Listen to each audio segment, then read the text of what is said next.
Hi Leo, hello po. Kumusta po mga ating mga dude? Maraming salamat po sa mga bumabalik, patuloy pong sumusuporta. Maraming salamat po sa inyo. Sa mga bago at cross-watchers, maraming salamat din po sa inyo mga ating mga dude. Sa lahat po ng mga Leo sign, sumilip ang abundance card at paradise. So, napakagandang sign po nito mula po sa infinite source. Auspicious o good omen po yan mga ating mga dude, no? May magandang mangyayari ngayong June 2024. May maganda pong napakagandang balita ngayon pong June 2024. Paradise at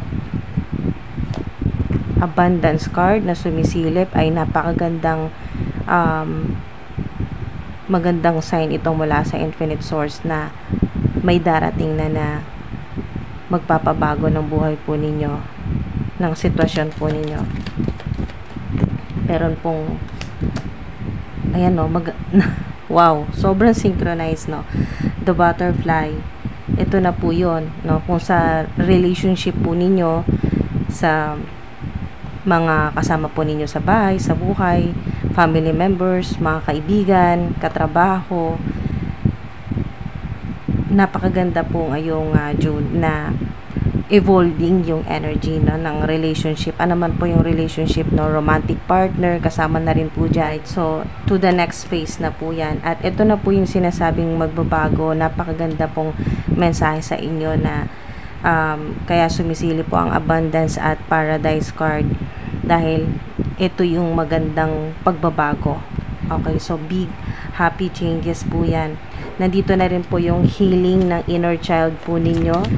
Yung mga nangyari po sa buhay po ninyo na hindi maganda, na ayaw nyo na sanang balikan, ayaw nyo na sanang maalala. Alright, so childhood trauma, ganyan po, mga traumatic experiences po yan mga ating mga dude.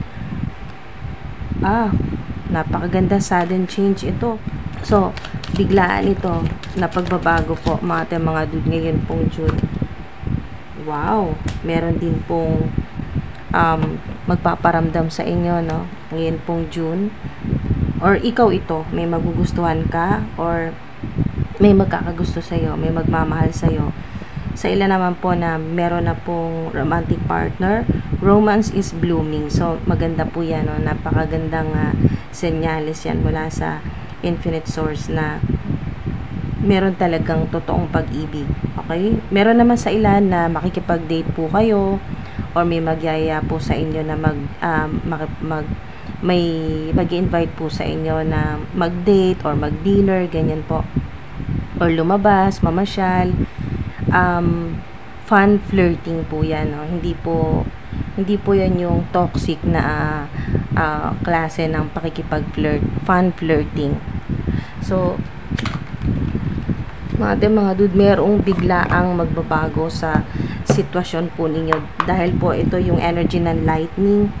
Ito po yung hawig sa energy ng tower na yung mga biglang magko-collapse, ganyan po na relationship, or dahil hindi na po ito nakakabuti para sa inyo, kaya masisira, matatapos, sudden change.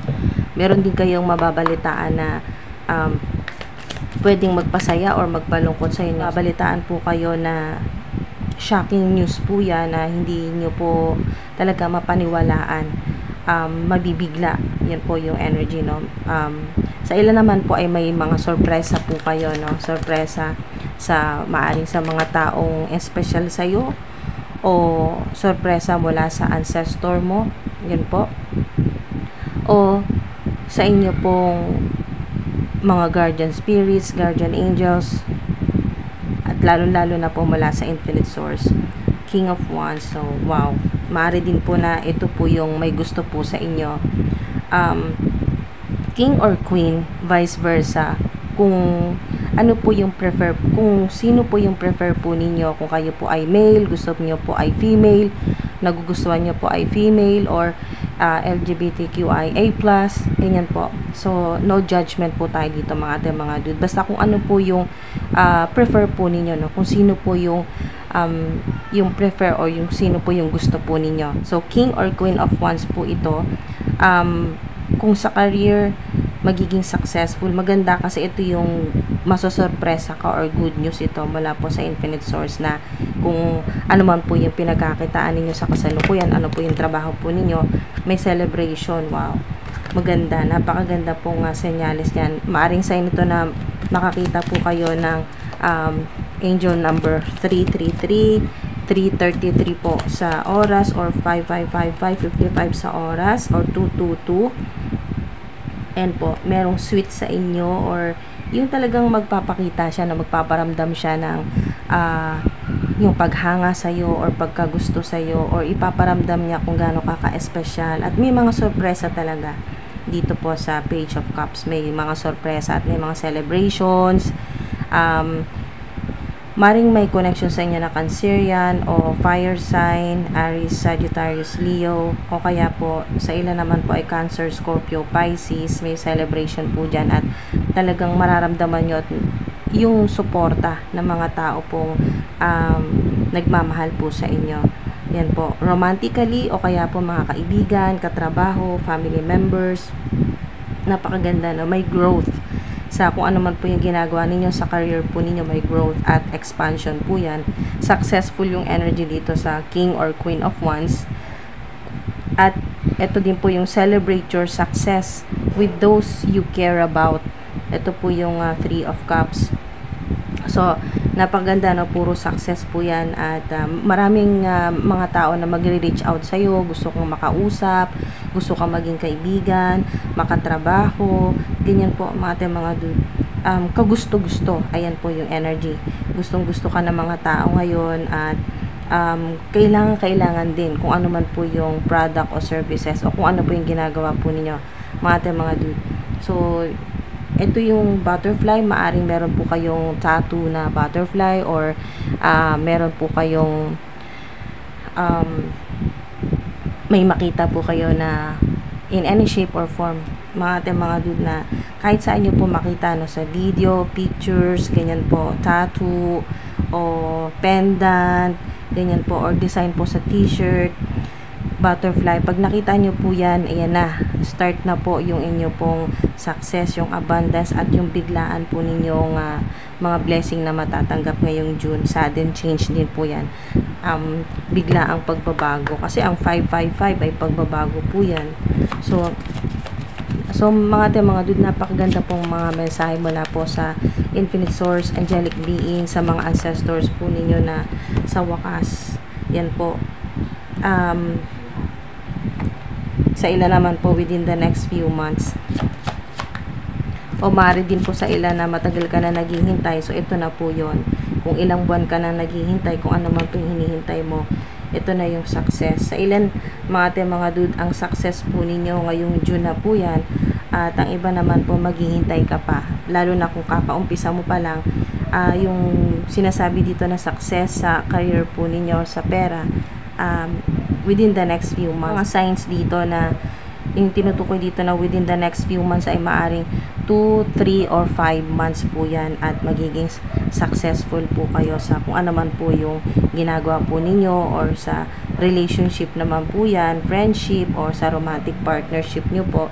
So napakaganda pong sign po yan na talagang ang ilan ay nag-start po sa flirting, at magiging seryosohan na po yan within the next few months, 2, 3, o kaya po 5 months. At may mga initials, maring ikaw ito, o yung significant person, o yung tao po na naiisip nyo po ngayon, meron pong initial na B, merong C, merong E, merong T, I, at L, R, yan po, may F, may K, yan po mga dude, yan po yung mga initials. So magiging successful po kayo mga dude, huwag kayo mag-alala. Kung ano man po yung ginagawa po ninyo, hindi po yan mababaliwala. Kung ano man po yung sinakripisyo po ninyo para makuha po yan, ay hindi po yan mababaliwala. Okay? Success pa rin ang pinaka resulta po niyan. Yan po, good news, 'di ba? Sobrang synchronized. Shocking news, good news, meron talagang magbabalita sa iyo ng good news. Yan po. Ngayon po, June, may matatanggap kang napakagandang balita. Meron naman po sa ilan na nakagawa sa iyo ng kasalanan or nagkamali or gossiper, isa ito sa mga gossiper or frenemy na nakagawa sa iyo ng hindi maganda.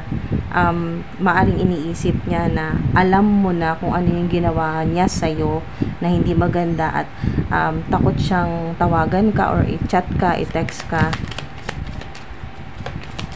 Yan po, takot siya sa sarili niyang multo dahil kagagawan niya rin naman yan. So, maaring yung good news dito ay yung tao na ang ilan naman po ay naging malapit po sa inyo at nahirapan ka talaga na pakisamahan siya, pero ngayon maaring kaibigan ito or family member ito na babalik sa iyo or ex or kasalukuyan po na importante sa iyo or special sa iyo tong tao na to. At ito yung isa sa mga hinihiling mo na sana magbago ng tao na to, na maging mabuti na siya sa'yo, itrato ka na niya ng tama. Pero ito na po yun, sa ilan na magiging maaring ibalita niya to sa'yo or makikita mo mismo na talagang nagbago na, may nagbago na sa kanya, mas naging mabuting tao siya. Yan po. Ayan, meron talagang narcissist. Meron po kayong toxic na naging kasama sa buhay or hanggang kasalukuyan po ay kasama nyo po na talagang laging ikaw yung sinisisi niya kahit alam niyang siya yung may kasalanan, siya yung nagkamali. Ikaw yung talagang ginagawa niyang masama. Okay, na kumbaga ikaw yung laging magmumukhang masama sa tingin ng mga taong nakakakilala po sa inyo. So, alam niya sa sarili niya na siya yung may kasalanan, siya yung may mali. Okay, pero ikaw talaga ang sinisisi. Or gumagawa talaga siya ng paraan para ikaw yung masisi ng mga tao. Or ikaw yung magmumukhang masama. Ayan naman po ito po yung tinutukoy dito na King or Queen of Wands. Yan po na may gusto sa'yo. Ayan po, or unti-unti ka na niyang nagugustuhan or napapamahal na siya sa'yo. So, ito yun, maaring inuulit-ulit niya, no? Yung pinag-usapan ninyo, yung mga chat history, talagang inuulit-ulit niya yan. Or, yung mga ginagawa mo, paulit-ulit niya naaalala sa isip niya yan. So, ayan, talagang ito, yung narcissist or mga narcissistic sa buhay mo ay talagang marirealize ngayong June na talagang nawala sila sa sarili nila. Marirealize na mga tao na to na naging narcissistic sa buhay mo na talagang puro ka-bullshitan talaga yung ginawa sa'yo at nawala sila sa sarili nila dahil nga sa negativity or kung ano man yung nararamdaman nila sa yung insecurities, inggit, lahat-lahat na po ng hindi magandang, alam nyo yung pakiramdam na yung pag nakikita ka nila ay talagang naiinis sila sa'yo, pero ang totoo ay naiinis sila sa sarili nila dahil nga sa kung ano yung meron ka, kasi King or Queen of Wands ay successful ito in any shape or form. Mga ate, mga dude, ay successful na kayo. Kung nasaan man kayong punto ng buhay ninyo ngayon, successful na po kayo. May mga magaganda na rin nangyari sa buhay nyo. May mga achievements na rin kayo, mga ate, mga dude. Kung anong meron ka sa ngayon na success or magandang buhay kahit paano, mga ate, mga dude, kahit hindi pa po kayo milyonaryo, ay nakikita ng mga tao na to, ng mga narcissistic na to sa buhay mo or enemies, frenemies, haters po ninyo, na kung ano man po itong kinaiinggitan nila or gusto nilang magkaroon din sila, ay hindi ganun kadali, mga ate, mga dude, dahil pinaghirapan nyo po ito. hindi ganun kadali para makuha na lang ito nila sa'yo. So, huwag kayong mag-alala kasi kayo po ay safe, kayo po ay extremely protected. Kaya, wala po yan, no, ating mga duli. Kasi, yung energy po ninyo ngayon pong June ay napakaganda, no? Magaan, puro celebration, ganyan po. Or, yung mga pinaghirapan po ninyo, lahat ng effort or yung mga sakripisyo po ninyo ay hindi nyo talaga inaasahan kasi sudden change yan. Masosorpresa ka kasi ito na yung pong transformation. Ito yan, no, butterfly transformation. Kasi mga dude, yung pong paniniwala ninyo na kahit na marami po kayong pinagdaraan ng problema ay pinagpapasalamat mo pa kasi ito yung talagang fuel mo, ganyan po, fuel mo sa kung ano po yung ginagawa po ninyo, trabaho or yung inyo pong career, negosyo, yung mga challenges po ninyo, tinatanggap nyo po yan hindi bilang parusa po, no, or pahirap po yan sa inyo ng infinite source. Hindi ganun po ang pagkakaintindi po ninyo. Iniisip nyo po na tuwing may darating po ng mga challenges, ayan po ay mas magpapatibay pa sa'yo para yan po, makuha nyo po yung success or maging matagumpay. Kaya within the next few months, napakaganda po niyan mga dude, na may mga pagbabago talaga sa buhay po ninyo, sa relationship, sa kalusugan, sa trabaho po ninyo, at success yan. Okay. Partnerships, yan po. Iba't ibang partnership po yan. Success sa partnership. Ayan po. Helpful, supportive partnerships sa personal po ninyo na buhay at pati na rin po yan sa trabaho, sa career, sa negosyo.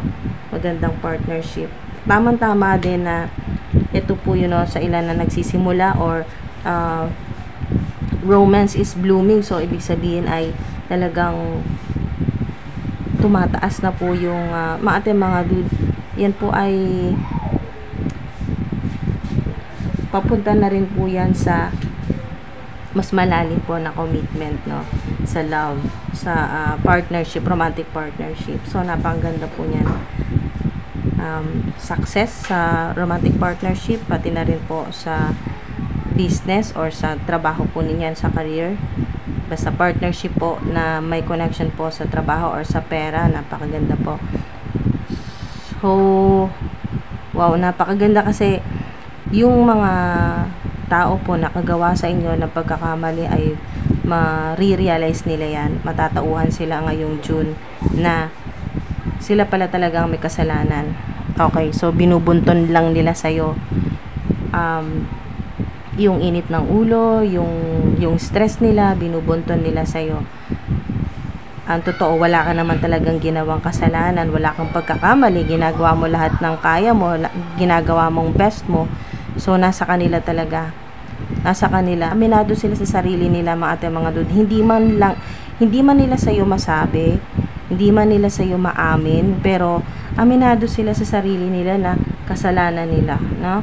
Mga dude, sa love life man niya, sa relationship, sa family members, sa inyo pong pamilya, or sa trabaho po, alam nila na meron silang nagawa sa yung hindi maganda, may pagkakamali sila at nawala talaga sila sa sarili nila.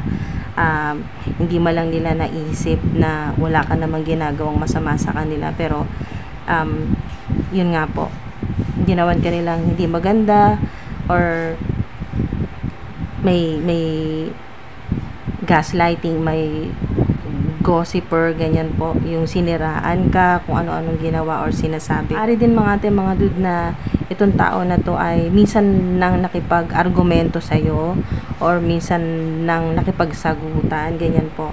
O sa ilan naman po ay silent treatment, yun po yung hindi ka kinikibo, yung bigla na lang hindi ka na kinakausap, so yun po yun sa ilan. Pero mas lamang pa rin dito yung success, celebrations, yung may mga sorpresang darating po sa inyo. Yan po. yung may magpaparamdam po sa inyo ng talagang suporta, magiging may taong sweet sa iyo, yung extra, yun po, extra sweet sa iyo ngayong June, or ito po yung paraan nila para makabawi sa mga pagkakamali or sa mga masasamang nasabi sa iyo, sa ilan. Pero yung iba po talagang takot na makipag-usap sa iyo, or yan po, kontakin ka, yan po, or tawagan ka. Takot dahil nga sa alam nilang sila yung nagkamali or sila yung nakagawa sa iyo ng masama, no, mga dude. Alright, so yan po, hintay-hintay sa mga dito po na tinutukoy within the next few months. Hindi na rin naman po sobrang tagal, 2, 3, or 5 months, maximum 5 months. Sa ilan, ngayon na po yan. Yung mga naghintay po ng ilang buwan, ito po yon, success or pera or ano man po na hinihintay po ninyo, or romantic partner, ganyan po, or maayos na kalusugan. Ito na po sa ilan, magre-resonate ang ilan po sa inyo na ngayon pong June mangyayari yan. Sa ilan naman po partnership. Okay, so yun po, maraming salamat po mga ate, mga dude. Sana po may nakuha po kayo dito sa June reading po ninyo. Ingat po palagi. Maraming salamat po.